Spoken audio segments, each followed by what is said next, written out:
I think that's important to note, really, that people think that, okay, why do workplaces need to care? Because these needs will be covered, by GP or midwife or whoever somebody's been in contact with for that kind of help. But actually, it's a huge misconception, I'd say, that people are receiving adequate support outside of work either. We know people are waiting in, maternity units, receiving this bad news, so many things, waiting for testing. It used to be that you had to have 3 losses before you'd be sent for testing, and that's only really recently changed to 2.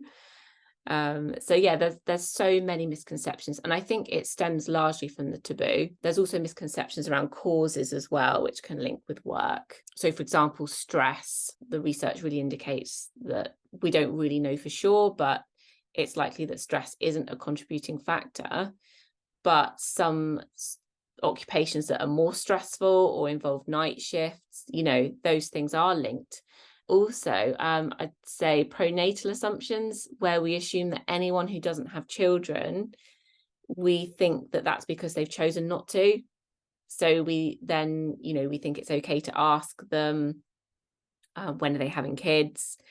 Maybe insinuate that they're lucky that they don't have kids. You get lie-ins, you get to go on more holidays, you've got more money.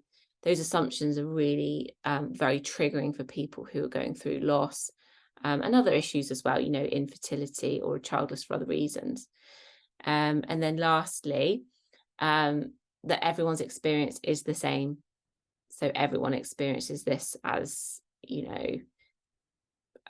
a significant grief, or they experience it as I was saying earlier, not that bad. It's a very unique and personal experience, I would say. So we get to look at this on the course, the different reactions, and why those reactions may be apparent. So, things like age, things like relationship status, all those factors that may influence how somebody responds to this kind of loss.